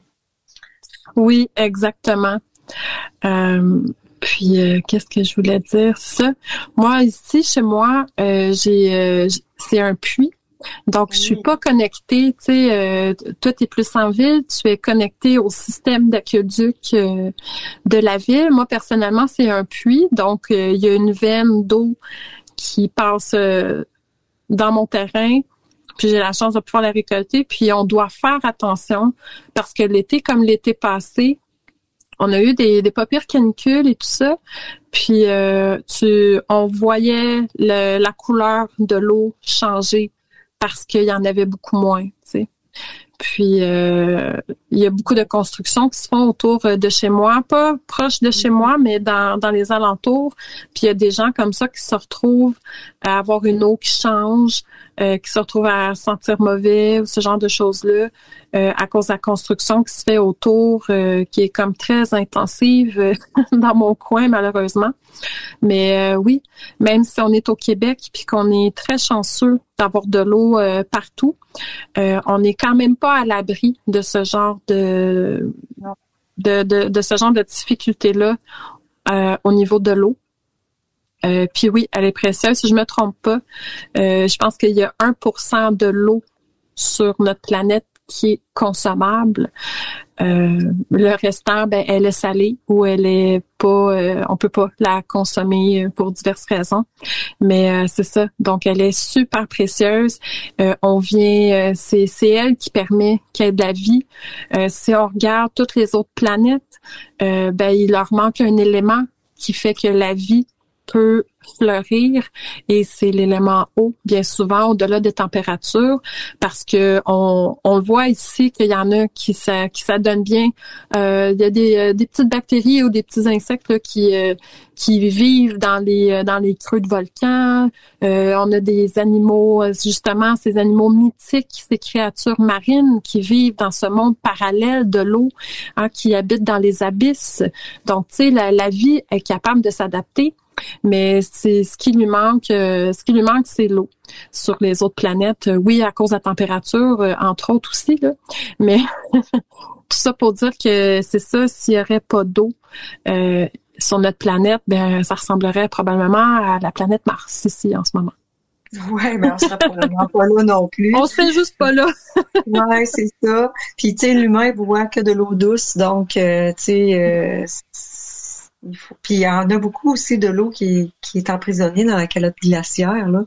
Puis, tu sais, t'imagines toute la mémoire qui sont là, en plus. Oui, mais les scientifiques, ça leur fait peur parce qu'ils ont peur justement qu'il y ait des maladies qui se réveillent, qu'on connaît pas. Ouais, Au travers de ça aussi. C'est pas toujours... on le sait bien qu'il se cache des aliens et autres bestioles de science-fiction dans les cavernes glaciaires. Je les ai toutes vues, ces films-là. Ça pour dire qu'on a beaucoup d'imagination. Ouais. Mais on est aussi inspiré par la nature, donc des fois, il suffit juste. Peut-être que tu aurais peut-être pris de l'eau de vie aussi pour imaginer des choses. Oui. Donc, il y a d'autres choses que je voulais dire parce que oui, c'est ça, on parlait de l'eau d'érable, il y a l'eau de bouleau justement, il y a un auditeur, une auditrice qui en parlait, l'eau de bouleau qui arrive à environ 3 semaines après l'eau d'érable, 4 semaines, ça dépend toujours des températures un peu. Parce que ce qui fait que l'eau va couler, c'est oui, tu as une part au niveau de la clarté du soleil, mais il y a aussi ça va beaucoup plus couler quand que tu as des gels au sol la nuit et que en journée on soit au-dessus de zéro au niveau de la température. Ça fait de très belles récoltes. Si je me souviens bien, je pense l'année passée, ça n'avait pas été une récolte très fructueuse. Et donc, le sirop, c'est un peu comme l'essence. Des fois, ça coûte plus cher, des fois, ça coûte moins cher. Puis ça a une influence sur l'or d'érable au niveau des fruits. Mais cette année, par contre, c'est très bon. Ça a l'air d'être très bon parce que je suis allée me chercher de l'eau d'érable. Puis la personne qui en fabrique, quand j'ai demandé si je pouvais aller me chercher un petit peu d'eau pour voyons, je vais le dire, pour le vin là, qui vient de passer. Ben c'est ça, il m'a dit oui, tu peux en prendre tant que tu veux. Il dit on sait plus quoi faire avec tellement que ça coule. Fait que ça a été quand même une très bonne. Je pense que ça va être une très bonne saison. Là. Oui. Puis le fait pourquoi que ça coule puis que ça coule beaucoup, c'est justement parce que quand ça gèle, ben dans la fibre du bois et dans les racines, ben ça prend de l'expansion. Puis quand que comme je disais tantôt, quand ça fond, que ça devient plus doux, ben les gouttes d'eau, ils rapetissent et puis là, ils deviennent plus actifs, donc ils ont envie d'aller vers le haut. Donc ça monte dans l'arbre vers la lumière. Ouais. Super intéressant. Au niveau de l'eau de bouleau, puis du sirop de bouleau, c'est encore plus c'est encore plus précieux, je vous dirais, parce que le bouleau, le bouleau à la base, c'est un arbre qui fait partie de la première génération dans la forêt. Donc, c'est un arbre qui va vivre à peu près 30 ans et qui devient rarement très, très gros. Et ça prend un certain diamètre pour pouvoir le récolter. Donc, il n'y a pas beaucoup de bouleau qu'on peut récolter à la base. Deuxième des choses, il y a beaucoup moins de sucralose, ce qui fait que la sève est sucrée, l'eau est sucrée. Il y en a beaucoup moins dans le bouleau, ce qui fait que, par exemple, pour avoir du sirop d'érable, 1 litre de sirop d'érable, j'ai besoin de 10 litres d'eau d'érable. Puis encore là, ça dépend si je suis au début de la saison ou est-ce qu'il y a un petit peu moins de sucre, puis vers la fin de la saison, il y a un changement dans le sirop. Ça, je vous dis ça parce que j'en ai fait un peu chez moi pour le fun, puis je trouve que c'est intéressant à savoir comme ça. Puis le bouleau, c'est 2 fois plus qu'il faut. Donc, si je veux me retrouver avec 1 litre de sirop de bouleau, je vais avoir besoin de 20 litres. Il y a beaucoup plus d'eau dedans. Il y a un petit truc que les Autochtones faisaient parce que si on se souvient, le sirop d'érable, aujourd'hui, on peut faire ça dehors dans les gros chaudrons et tout ça. Mais anciennement, c'est pas quelque chose qui existait au niveau des Autochtones. Donc, c'était très difficile, c'était très fastidieux. C'était de faire des bols dans des troncs d'arbres. Puis, de comment qu'on faisait bouillir les choses, c'est en mettant des pierres chaudes dedans. Donc, imagine comment c'était fastidieux et que le sirop, tu sais, t'avais pas un beau sirop clair à la fin, là, tu sais. Donc, il changeait beaucoup plus ça en espèce de cassonade ou de pain de sucre que de garder ça en sirop pour ces raisons-là. Mais où est-ce que je voulais en venir avec ça? Je me perds. Mais en tout cas, je suis perdue. Mais ça va peut-être me revenir. Mais en tout cas, c'est ça pour le sirop. C'est ça, c'est quelque chose qui est pas qui est long à faire. Puis d'autant plus anciennement. Donc aujourd'hui, on est vraiment chanceux de pouvoir s'acheter un sirop d'érable à l'épicerie ou chez l'acériculteur parce que avant c'était quelque chose qui était vraiment réservé à un certain moment puis qui était dur à garder. On pouvait pas garder le sirop d'érable comme on le faisait aujourd'hui. Il y avait pas de canne. Tu sais, ouais, dans quoi qu'on met un liquide pour le garder. Donc c'était quelque chose qu'on consommait sur le coup, mais qu'on pouvait pas garder à l'année longue. Donc de là la transformation vers la cassonade, qui est juste de laisser de faire comme bouillir encore plus longtemps le sirop en le brassant tout le temps. Et à un moment donné, il y a juste plus de liquide dedans et ça devient comme du sucre. Ouais. Puis mais à la base, par contre, les Autochtones, les Amérindiens ici de l'Amérique du Nord, quand ils prenaient de l'eau d'érable, c'était vraiment pour se nettoyer, se purger, pour faire un nettoyage printanier. Fait qu'ils l'utilisaient plus pour ça. Là, tu sais, je pense que c'est le sirop. Quand il faisait sécher ou déshydrater au soleil, ça donnait pas beaucoup de cristaux, mais il l'utilisait beaucoup plus en eau. Oui. Puis c'est à faire attention en eau, hein, parce que justement, elle fait voyager tout notre système digestif. Disons-le comme ça. Restons poètes. Donc, ça nous fait un beau nettoyage de printemps. C'est ça. Nettoyer l'interne et nettoyer notre maison, tout nettoyer, c'est le mandat du printemps. Et donc, l'eau d'érable et de bouleau aussi font cet effet-là sur nous. Puis, il me semble que je voulais dire d'autres choses, mais en tout cas, c'est ça, le bouleau, oui, c'est ça, c'est parce que je parlais du bouleau tantôt.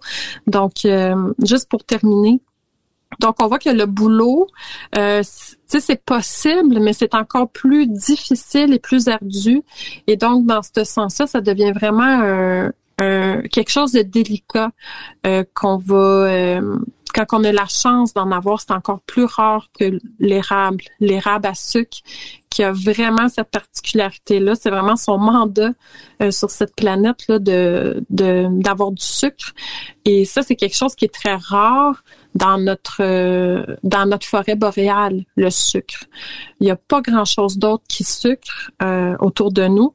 Et on est attiré vers le sucre, veut pas, les humains.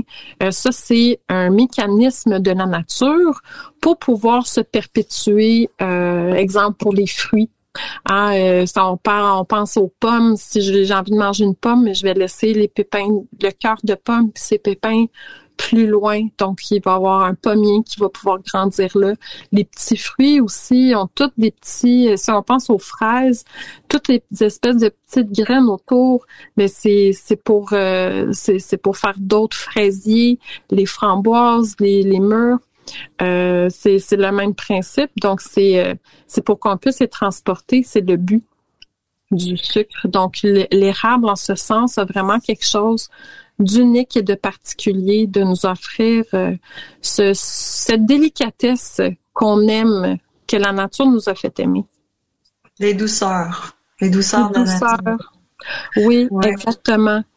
Maggie, est-ce que tu as déjà goûté le sirop de bouleau jaune? J'en ai déjà consommé une fois, je pense, dans un... oui. Mais de bouleau jaune, je pourrais pas te dire si c'était vraiment un bouleau jaune. Mais le merisier qui se trouve être le bouleau jaune, c'est un sirop différent du bouleau blanc. Ah oui, pour vrai? Oui, et c'est très bon. Ça goûte très mélasse et fumeux à la fois. C'est c'est particulier comme goût. C'est vraiment très, très bon. Je parle du sirop, là. Je parle pas de l'eau. Oui. Je parle du Oui. sirop. Ouais. Comme le sirop du bouleau jaune aussi, le de bouleau blanc, c'est très mélassé. J'adore le goût, là. C'est comme corsé. Ouais. Ah, c'est intéressant. Je savais pas qu'il y avait une différence. Wow! Ouais. Ah, c'est fou. Ça me fait penser au miel, hein? Oui. Je trouve. C'est, une autre petite douceur de la nature. J'étais en train de parler tantôt de la teinture. Je vais terminer avec ce que je parlais tantôt pour le shibori. Parce que la plante, c'est ça en fait, les teintures qu'on utilise pour le textile, pour que la couleur dure. C'est une espèce de communication qu'on a avec les plantes. Pour moi, j'ai au travers des ateliers de shibori, juste pour remettre en contexte, je pense qu'il y a des nouvelles personnes qui sont là. Donc, en juin l'année passée, j'ai fait des ateliers sur le shibori, qui est l'art de teindre. C'est un art japonais de teindre à l'indigo, de teindre bleu des tissus blancs avec différentes manières de les plier, de les coudre pour y donner une forme à la teinture ensuite. Donc, j'ai rencontré un maître shibori qui venait du Japon pendant 2 ou 3 fins de semaine. Il était là.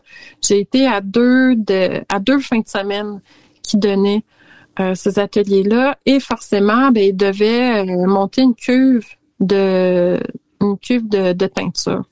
Ce qui est particulier avec l'indigo, avec le bleu, c'est qu'on doit faire fermenter. Et on doit cultiver des bactéries dans l'eau qui est rendue à un certain moment, c'est la bactérie majeure qui va être présente puis qui va rester dans cet environnement-là. Puis c'est elle qui a la clé pour ouvrir la porte au bleu, disons-le comme ça. C'est vraiment particulier la teinture bleue à ce niveau-là. Et donc, j'ai rencontré une cuve d'indigo. C'était la première fois. Puis l'odeur est particulière, la sensation est particulière aussi. La manière de teindre, c'est comme tu mets ton tissu dans la cuve pendant un X nombre de secondes. Tu laisses pas ça longtemps. Tu la sors et c'est quand tu vas la faire aérer. Parce que quand elle sort, elle est comme verdâtre. Et quand ça vient au contact de l'oxygène, c'est là que la magie s'opère. Le contact de l'oxygène va faire que ce qui a été trempé va prendre une teinte bleue. Puis c'est ça. Donc c'était pour moi, ça a été un moment magique de voir comment que ça fonctionnait. Et même au niveau du montage de la cuve, ils vont donner certains ingrédients spécifiques et il y a même un rite qui est relié à ça.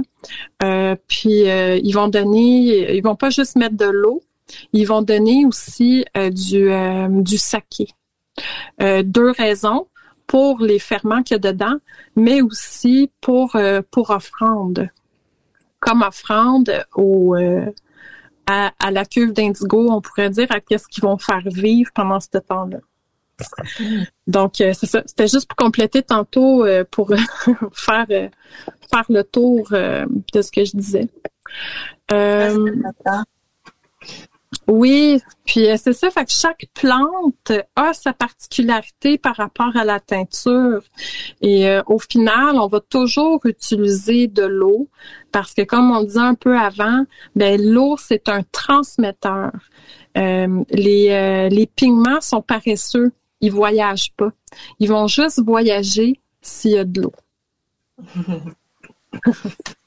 C'est pareil pour les élixirs de fleurs, les eaux florales. C'est de récolter l'essence de la plante d'une façon particulière pour la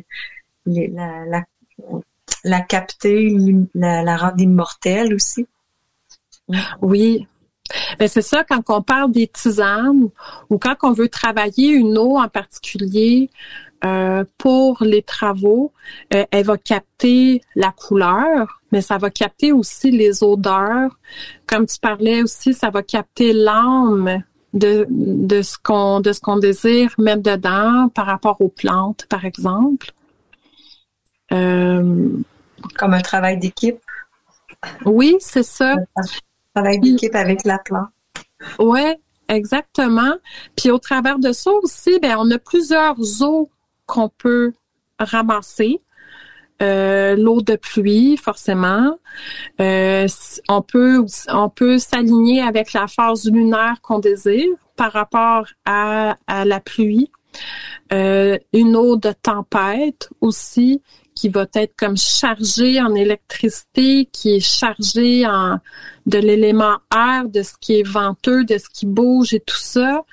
Il y a la neige aussi qu'on peut ramasser à certains moments, si c'est une nouvelle neige ou aussi qui va être très important. Oui, pendant les tempêtes. Tu as l'eau stagnante aussi qui peut être intéressante à travailler. Je trouverais ça pertinent, exemple, dans un moment où est-ce que j'ai un désir de changer, de transformer, de changer quelque chose en moi, mais de commencer par l'eau stagnante comme départ, puis de vouloir la transformer. Tu sais, je pourrais, exemple, faire un rituel où est-ce que je vais chercher ça, où est-ce que je vais la filtrer et la rendre vivante, tu sais, pour accompagner un peu la transformation que je désire.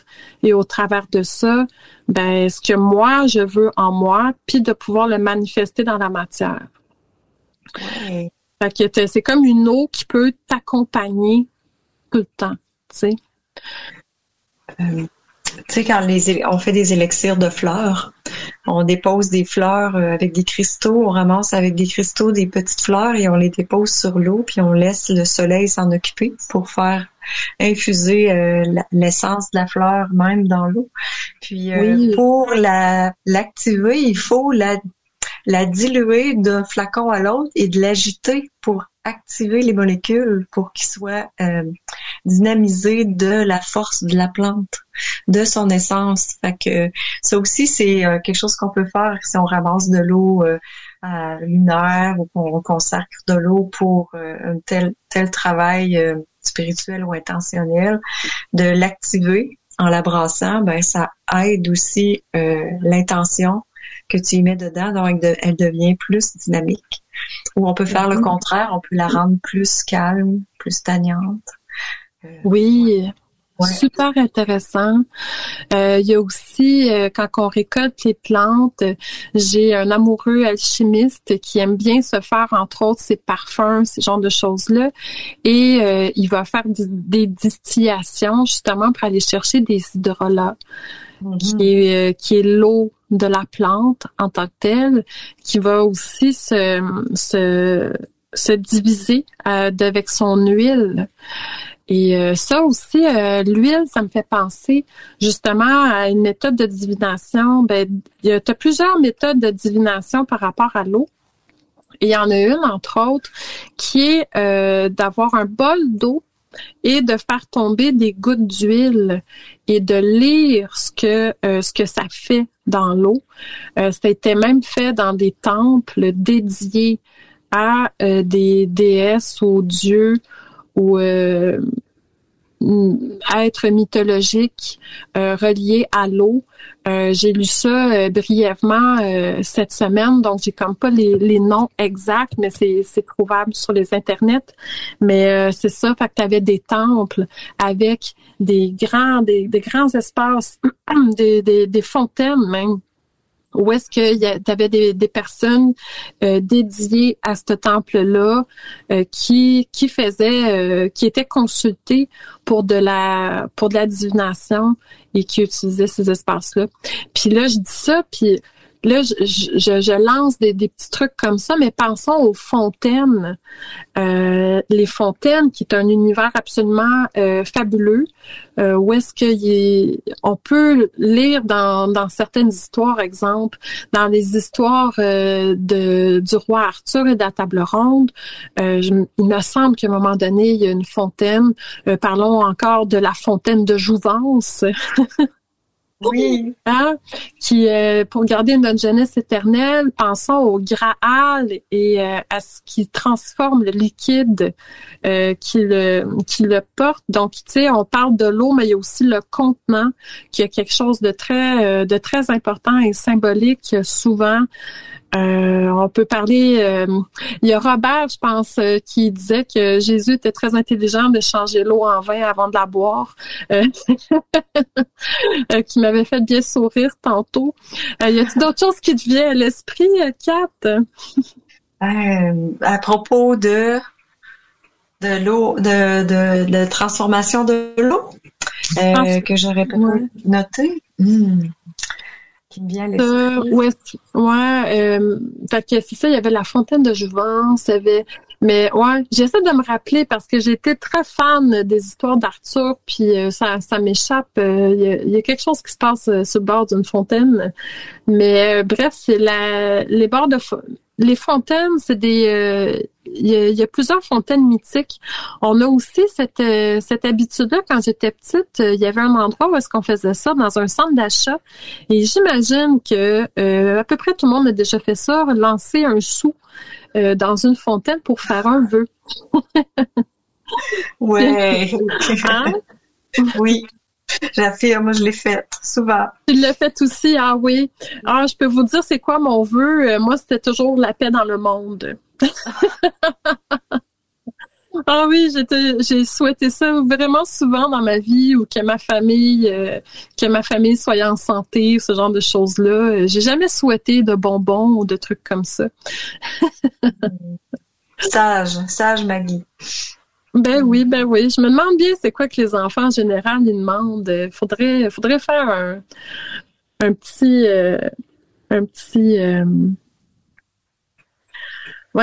sondage. Hein? Dites-nous ça dans le chat. À quoi que vous avez c'était quoi vos souhaits quand vous étiez enfant puis que vous avez lancé des sous dans des fontaines? Dites-nous ça, je suis vraiment curieuse. Tu sais, tantôt, on parlait de l'eau sous toutes ses formes, mais il y a aussi, je sais pas si vous connaissez les sweat lodge, les façons de faire de la vapeur dans un espace très restreint pour transpirer et faire circuler l'eau. Bien, tu sais, la sueur, les larmes, c'est aussi le liquide du corps humain qui peut être utilisé aussi en soi dans un truc intentionnel. Oui, il y a même les espèces de pactes de sang qu'on voit dans les films. Hein? C'est quelque chose qui est liquide. Cette semaine, je regardais, c'est La fille et le dragon, où est-ce qu'ils transforment le sang de la jeune demoiselle en sang royal, juste en s'ouvrant les mains puis en mettant des blessures une sur l'autre. J'imagine que ça avait quelque chose. En tout cas, le dragon était convaincu qu'elle était de sang royal à cause de ça. Mais, oui, mais les packs de sang entre meilleurs amis, ce genre de choses-là. Puis oui, au niveau des larmes, moi, ça m'arrive quand je suis dans un élan très émotif d'aller porter mes larmes sur mon autel quand que je peux. Puis je pense il me semble que j'avais vu dans un film, je pense que c'est le Pirate des Caraïbes, hein, où est-ce qu'il devait récolter les larmes d'une sirène, entre autres, qui est quand même un ingrédient assez inusité. Mais bref, pour la purification, là, tu sais, c'est ça, c'est de faire circuler par le mouvement et puis le mouvement de l'eau, de sa transformation, de faire sortir nos fluides pour être conscient de ce qui se passe aussi en nous. Besoin d'être évacué et d'être renouvelé. Donc, oui. Savais-tu que les sweat lodge, c'est juste les hommes qui faisaient ça? Ah, non, je savais pas que c'était juste les hommes qui faisaient ça. Et à la base, les sweat lodges, c'est pour la purification. Et les femmes sont purifiées à tous les mois avec nos lunes. Donc, les femmes n'ont pas besoin parce qu'on subit déjà une purification à tous les mois. Et donc, c'était quelque chose qui était pour les hommes à cet effet-là. Et on pouvait... le fait d'avoir très chaud, d'avoir soif, c'est une manière aussi de pouvoir faire des transes. C'est pas d'appauvrir, mais d'affaiblir le corps pour libérer l'esprit. Ça fait partie d'une des manières d'avoir, des visions, ce genre de choses-là. Mais je vous dis ça, on fait pas ça à la maison sans personne et sans connaissance de cause. Là, faut être accompagné. C'est des rites qui sont très sérieux et qui peuvent être dangereuses pour notre santé. Donc, à ne pas prendre à la légère ce qu'on vous dit à ce niveau-là. Mais, ouais. Et on pourrait en dire encore et encore, hein, mais l'heure avance tellement vite. Ben oui, on n'a même pas parlé de bain rituel. On n'a même pas parlé de ça. Imagine. Non, c'est ça. Je pense qu'on aurait pu papoter comme ça encore pendant 1 heure facilement. J'ai l'impression d'en avoir dit beaucoup, mais qu'il en reste encore tant à dire. Je vous avais même, il me restait encore un poème à lire, mais je suis pas sûre que j'aie le temps. Là, il nous reste 2 minutes, donc ce sera gardé pour une prochaine fois peut-être. Mais c'est un poème en plus que je voyais les commentaires qui disaient, je vais dire c'est quoi, mais je lirai pas tout parce que c'est ça, il nous reste vraiment pas beaucoup de temps. Attendez, je vais juste le retrouver. Le chant de l'eau de Émile Vera Eren. Je voyais dans les commentaires de ce poème-là qu'il y a beaucoup de gens en France qui avaient appris par cœur à l'école ce poème qui est vraiment très joli. Je peux vous le laisser, je pense, je peux probablement le laisser dans le chat pour votre bon plaisir. Hein? Je vais mettre ça là si vous avez envie de le lire. C'est ce que j'avais aussi mis de côté parce que j'adore vous lire des extraits. C'est ça. Moi, j'aime qu'on me fasse la lecture et j'aime ça faire la lecture aux autres aussi. Mais vous pourrez le lire par vous-même ou vous en souvenir, étant donné que ça semble être quelque chose d'assez connu du côté de l'Europe. Il est déjà 5h59, Kat. Comme tu dis, ça l'a passé tellement vite. Oh là là, c'était tellement intéressant. J'en aurais pris encore. Oui, hein? Mais ce ne sera que partie remise. Donc, on commence comme ça une série sur les éléments. Le mois passé, on était censé parler de l'élément feu, mais ça ira au mois de juin. Ça va coïncider avec le solstice. Ça va être encore plus à propos, je trouve. Donc, on s'était dit, moi et Kat, qu'on allait aborder pour le mois d'avril l'élément air. Donc, attelez-vous. Ça risque d'être aussi intéressant que ce soir. Alors, merci, Kat, d'avoir été là. Merci, Maggie, pour ta belle présence. Ça fait plaisir. Merci, Alina, de nous offrir cet espace. C'était super apprécié. Puis je vous vois dans le chat. J'apprécie beaucoup les échanges qui y sont. On vous dit bonne fin de soirée et on se revoit, on se réentend, on se réécoute au mois d'avril. Au revoir. Bye bye. Au revoir. Retrouvez l'émission L'Observatoire en Scorpion avec Maggie de Demoiselle Étrange.